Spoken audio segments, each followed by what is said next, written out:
ఖరీఫ్ సాగుకు రైతులు సిద్ధమవుతున్నారు. ముఖ్యంగా వరి సాగు చేసే రైతులు ఆయా ప్రాంతాలకు అనుగుణంగా శాస్త్రవేత్తలు రూపొందించిన వరి వంగడాల పట్ల అవగాహన పెంపొందించుకోవాలి.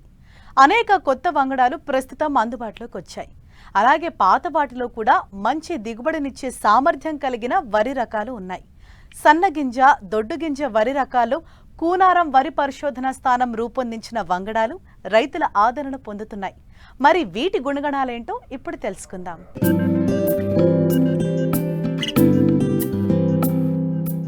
తెలంగాణలో బోర్లు, బావుల కింద అధికంగా వరి సాగు ఉన్న నేపథ్యంలో రైతులు ఎక్కువగా స్వల్ప, మధ్యకాలిక రకాలను సాగు చేస్తున్నారు. వీటి కాల పరిమితి 120 నుండి 135 రోజులు ఉంటుంది.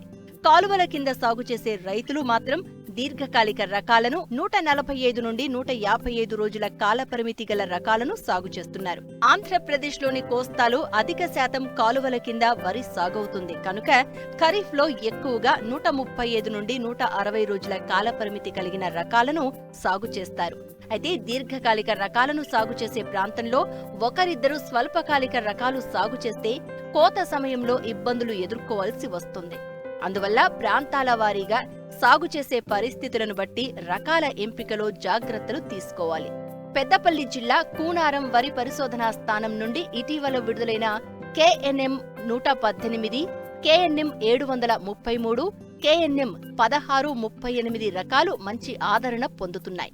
ఖరీఫ్, రబీకి అనువైన ఈ రకాల గుణగణాల గురించి శాస్త్రవేత్త శ్రీధర్ రైతాంగానికి తెలియజేస్తున్నారు.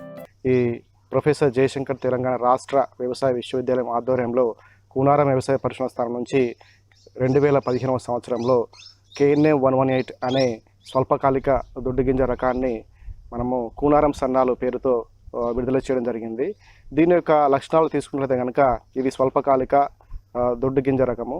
అయితే ముఖ్యంగా మనకి గత 10-12 సంవత్సరాలుగా MTU 1010 అనే రకాన్ని రైతులు ఎక్కువగా సాగు చేయడం జరుగుతుంది. ఎందుకంటే కనుక దీనికి ఉన్నటువంటి మార్కెట్ ప్రాముఖ్యత దృష్ట్యా, అదేవిధంగా అధిక దిగుబడి సామర్థ్యం దృష్ట్యా ఈ రకాన్ని ఎక్కువగా రైతులు సాగు చేయడం జరుగుతుంది. అయితే ముఖ్యంగా దీనిలో ఉన్నటువంటి సమస్య ఏంటంటే కనుక పంట కోత సమయంలో గింజరాల గుణం ఎక్కువగా ఉండడం వల్ల దీనిలో రైతులు ఎక్కువగా నష్టపోవడం జరుగుతుంది. అందువల్ల కూనారం వ్యవసాయ పరిశోధన స్థానం నుంచి MTU 1010 రకానికి ప్రత్యామ్నాయంగా ధీటుగా కూనారం వ్యవసాయ పరిశోధన స్థానం నుంచి 120 రోజుల పంటకాలం కలిగినటువంటి స్వల్పకాలిక దొడ్డుగింజ రకాన్ని తయారు చేయడం జరిగింది.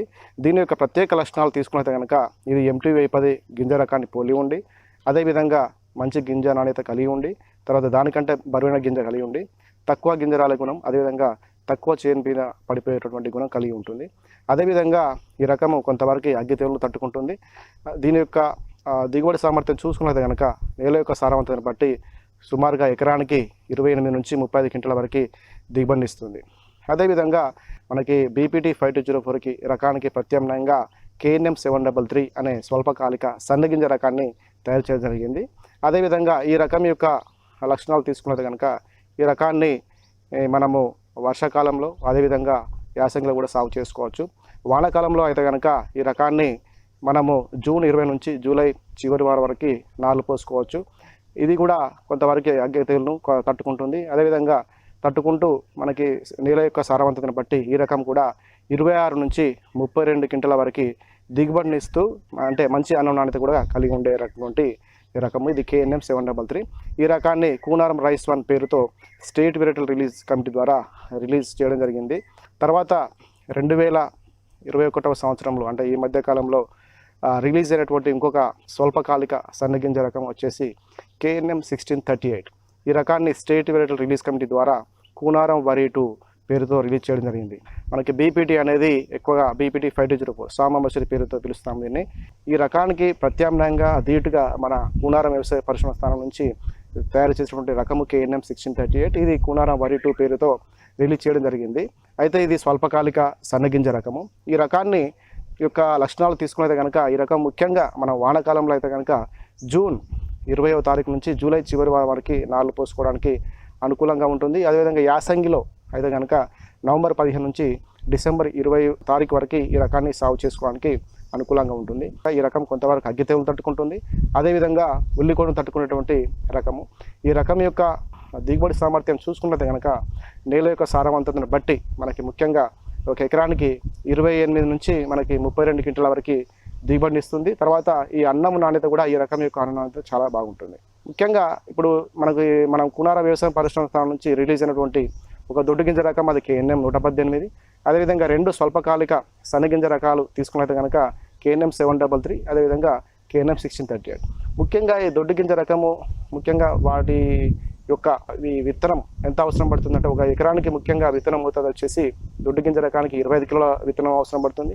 అదే స్వల్పకాలిక సన్నగింజ రకాలైనటువంటి KNM 733, అదేవిధంగా KNM 1638కి అయితే కనుక మనకి 20 కిలోల విత్తనం అనేది ఎకరానికి సరిపోతుంది. తప్పనిసరిగా రైతులు మన విత్తన శుద్ధి చేసుకున్నట్లయితే కనుక ఆ విత్తనాల ద్వారా వ్యాప్తి చెందినటువంటి తెగుళ్లను మనం అరికట్టుకోవచ్చు.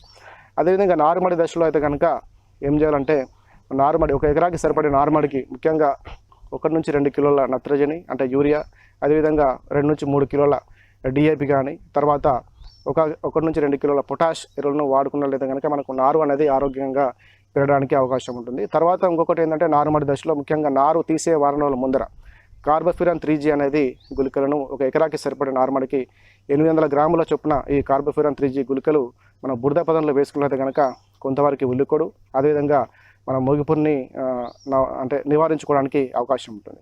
తర్వాత నాటు వేసే సమయంలో మంచిగా రైతులు మనం ప్రధాన పొలాన్ని మంచిగా మురుగు దుమ్ముకొని చదును చేసుకోవాల్సిన అవసరం ఉంటుంది. తర్వాత ఇంకొకటి ఏంటంటే మనం చదును చేసుకుని నార్లు వేసే సమయంలో దగ్గరగా అంటే ఇవి స్వల్పకాలిక రకాలు కనుక దగ్గరగా ఒక్కొక్క కుదురుకి మనం 3-4 మొక్కలు పెట్టుకుని దగ్గర నాటుకున్నట్లయితే కనుక మంచి దిగుబడులు సాధించడానికి అవకాశం ఉంటుంది. అదేవిధంగా నాట్లు వేసుకున్న 15 రోజుల తర్వాత ఈ కార్బోఫ్యూరాన్ 3G గుళికలు అంటే ఒక ఎకరానికి ఒక 10 కిలోల కార్బోఫ్యూరాన్ 3G గుళికలు కానీ, అదేవిధంగా 4 కిలోల క్లోలాంత్రిప్రోన్ గుళికలు కానీ వేసుకున్నట్లయితే కనుక మనము ఈ ప్రధాన పొలంలో మొగిపురుని సమర్థవంతంగా నివారించుకోవచ్చు.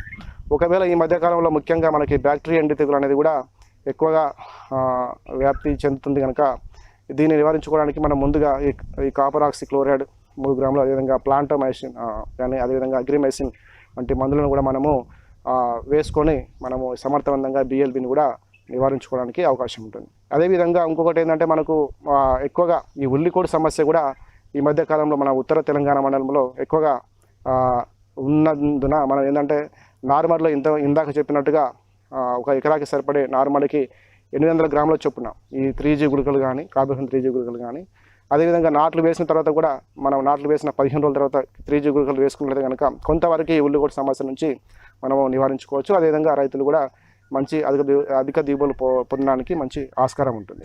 నాణ్యమైన విత్తనం, ఆరోగ్యవంతమైన నారు వరిలో అధిక దిగుబడికి సోపానం. మరి నారు పుష్టిగా పెరిగి 25 నుండి 30 రోజుల్లో అంది రావాలంటే విత్తన శుద్ధి, పోషక యాజమాన్యం తప్పనిసరి అని సూచిస్తున్నారు.